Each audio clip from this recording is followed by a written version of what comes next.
Hi, Bomb.com moms. I wanted to share a little something that's been on my heart recently.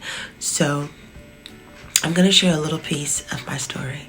I have 3 children by my first husband that I married when I was 20 years old. We had 3 children in 3 years, and the relationship just didn't go in the direction that I feel like it should have gone. So I just decided to remove myself. Well, when removing myself from that situation, I also essentially lost their father because he explained to me that without me, there were no children. I said, that's crazy because I just made them some cereal for breakfast. So I know for a fact they're still children. But at any rate, even back then, I knew that I would be okay, and I was like, it's fine. I'll just go with God. That's a really cool story that I will share in the future. But what I wanted to talk about today it's a very cliche story. The relationship doesn't work out. We separate, and the mom is the one who gets to raise the children. Many times this happens, whether the father is a weekend father, every other weekend father, or once every blue moon father. Many times this is how it plays out. So for me, now, did I go into this union thinking, oh yeah, one day the man that I love with all of my heart is not necessarily going to be the same person that I got with, and you're going to have to walk away. There are going to be some hard decisions that are going to be made, and you're going to have to raise these 3 children without him in their lives. No, I didn't think that. No, that was never the plan. But when I saw that was the road that I was going on, I want to talk to you guys about how I navigated it. And there were a couple of things that I never did during this journey of raising 3 children without their biological father in their life for now the past 13 years. The oldest child that we made is about to be 18 years old. I think I did a pretty good job with the kids. I had a really dope partner in my life that helped me raise the children. So things really worked out much better than they could have. I'm not sure if they worked out so great because of the way that I looked at them, or did I look at them so great because of the way that they were working out so great? I don't know what came first, the chicken or the egg. But at any rate, what I do know is I want to tell you how I approached it. And there are just a couple key things that I never did, which I thought were the best. I thought that this was the best way to navigate this situation, so that at the end of this road, I come out with whole, happy, and healthy children. One thing that I never, ever did was I never talked negatively about their biological father. Like literally not once. Now, does that mean that I never told my children the truth? To a degree, 100%. There are many pieces of the puzzle of my first husband and my relationship that my children don't know, probably will never know, and I just think it's none of their business. Number 1. Number 2, I can't say that I lied about the situation. I just think that I colored the situation in a way that took any responsibility away from the children, number 1, and any correlation between their father's life's choices and who the children were as people. Because at the end of the day, we really are a sum of our mother and our father, right? So for me, I thought that if I tell my child negative things about his father her father, then they'll then grow and internalize those things because my child is both mother and father, right? So I never wanted them to think, oh, well, my father is an alcoholic. It runs in my family. I'm about to be an alcoholic too. My father is an F up. I'm about to be an F up. My father's feet stink, so that means my feet stink too. You see what I'm saying? So I never wanted any of those connections to happen. How did I navigate telling my children the reason that their father was not in their life?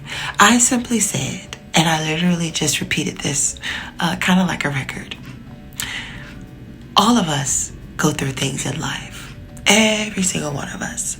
Sometimes those things change us in ways that we may like and we may not like. But at the end of the day, we all make decisions on how to navigate our lives. I said, whatever your father experienced in his life made him make the choices that he's making right now. Does it make him a bad person? Heck no. Does it make him any less than me? Heck no. Does it make him any less awesome? Heck no. Not at all. Because this is going to lead me into the second thing that I did. I can't act like I wasn't madly in love with this person for years of my life. I can't act like this person wasn't my best friend for years of my life. You know what I mean? So I'm not going to sit here and stew in the fact that I'm now raising all these kids by myself. I'm not going to sit there and stew in that. What I'd rather do is look at all the amazing things that he and I did together. And three of them is making these beautiful, smart, sweet, intelligent, kind, respectful, awesome children. You know? So, another thing that I do is I talk about all the positive things in my first husband. I'm not going to say like I Care Bear and freaking bubblegum gummy worm rainbow, fake anything. But anything that was awesome about him, I talk about. And I think one of the cool things is that many of the awesome things, if not like all of the awesome things about my first husband, my children all have. Like, my first husband was like a world-class chef. Like, I always make the joke that my first husband could make boiled water taste delicious. So my daughter, she got that gift. I'm not going to say that I'm not a pretty good cook, because I'm a pretty good cook, but I'm no chef. And my daughter can put food together, and all I'm going to say is she got that naturally, and I tell her all the time. So those are the kinds of things that I say to my children. Like my middle son, Stuart Jr., looks so much like my first husband. It is so cool. And he's 16 years old now. And so me and their father, we were young. I was 18 years old when I met him, and he was 22 years old. This is around the time, in a few years from now, this is around the time when I met their biological father. And I'm like, I'm watching my little baby, turn into this grown man. And it's so cool to get to reminisce on, the good times with, their dad, when things were so awesome when we were kids and we were hanging out. And so now I get to see my little guy, turn into some miraculous, amazing version of his biological father, which I think is pretty cool, because there were so many things about their father that was so dope.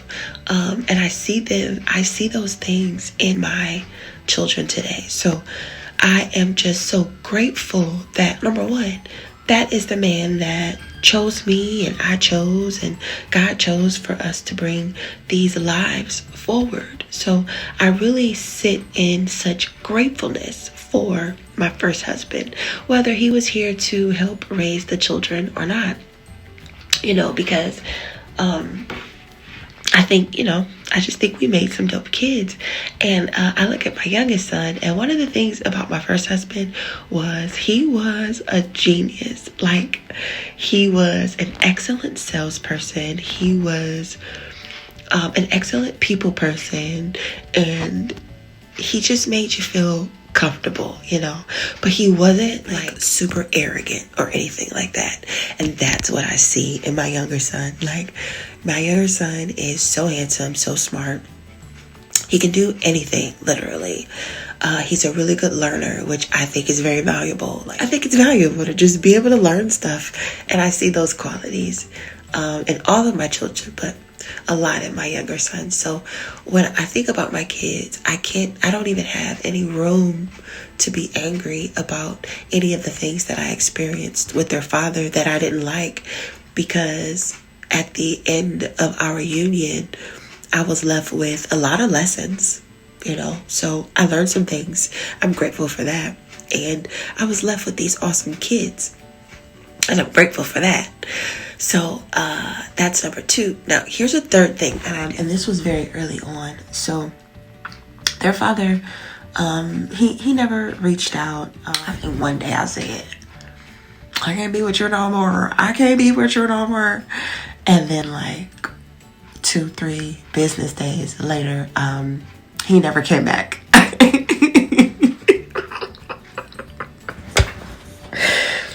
I can't make this up. I cannot make this up. He literally attempted to move to Arizona immediately, and we're in Ohio. We're in Ohio, so that's pretty far away. Anywho, so one thing that I never did was I 100%, reached out eventually myself to see, hey, Dad. Do you want to be a dad? Do you want to see your children? Yeah, I did that. And I gave him the opportunity to come back into their lives. And he would come back and stay for 6 weeks and then disappear. I think I would call back. And this happened over the course of about 5 years, maybe 4, 5, maybe 6 years, where I would allow him to come back. He'd do, his thing and be there for about 6 weeks and then disappear again for like a year or 2. I would call back, he'd come back, and then we did this until I just stopped calling. And the reason I stopped calling was, number 1, you are an adult. You made children just like I made children. If you want to be here with these children, I have opened the door for you. I left the door open for you. So whenever you're ready to come through, you can come through. But I'm not going to drag you through. That's not good for my sanity, and it's not good for their health. If I have to force you to be here, that's not helping anybody, right? So I stopped. And the next thing that I did was, what else did I do? I never talked about it. I never made it so big with the children that it would be hard to lose, but I also never made it small, whereas it didn't matter. I attempted to keep their father alive to them, but I didn't create a Superman. Do you got what I'm saying? So the children, I think the children really balanced the things out very well, because kids are smart and they're resilient. They're very resilient. Something that I learned from this journey was they don't need their biological father or mother in their life. What they need is a few people, 2, 3, 4, 5, 1, that just really loves them and allows them to be who they're going to be, that allows them to evolve into the person that God has put them on this planet to be. So I never forced their father to be in their lives. I never told him he could not be in their lives. And I also never told the children anything negative about the fact that he's not here. Anytime that he was unable to show up, I just said, oh, well, your father can't make it. I literally left it there and we went on about our lives. I think that they turned out very well rounded. They are 18, 16, and 15 years old now. So I'm very, very, very impressed with how they turned out. And here's the last thing that I did. The last thing that I did was a personal choice that I made.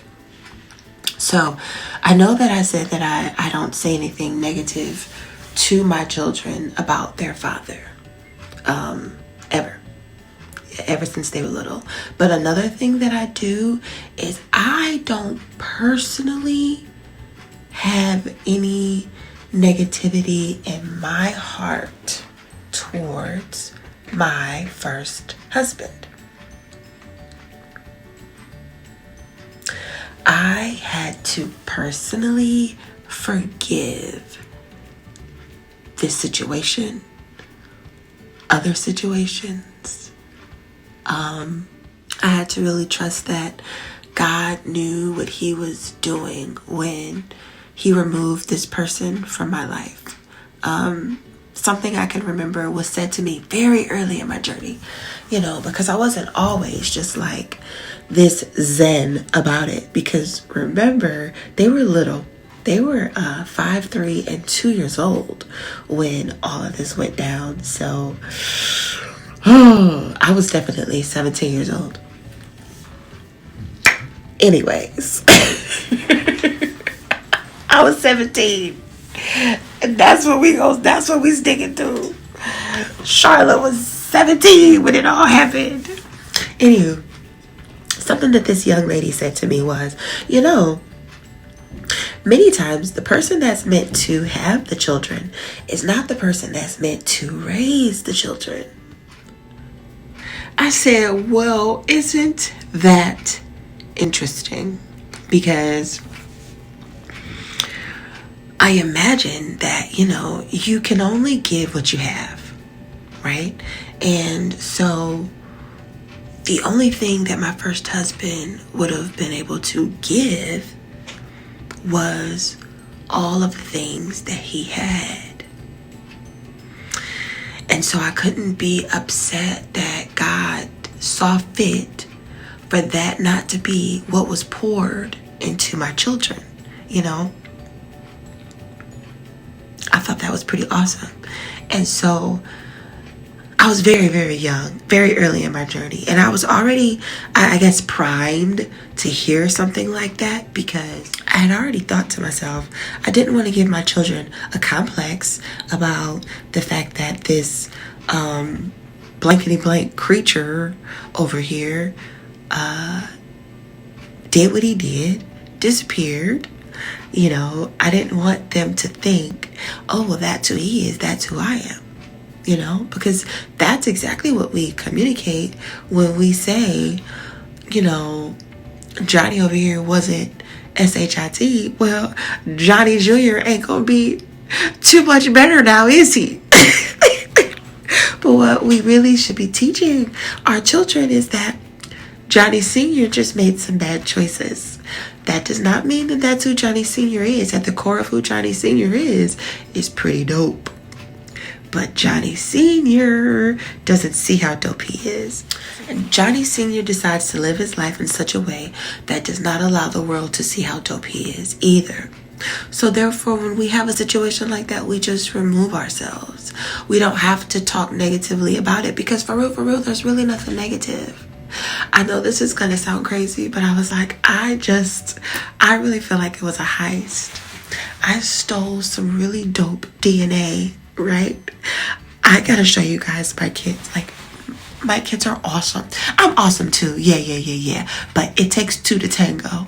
And boy, oh boy, when I see these kids and me and my first husband did the dang on tango. Okay.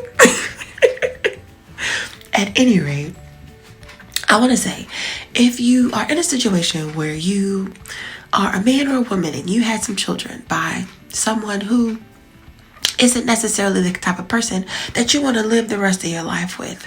There's really no reason to poison your children on who that person is, or what that person has done. It's really not necessary, because something else that I was told along my journey is those kids go figure it out.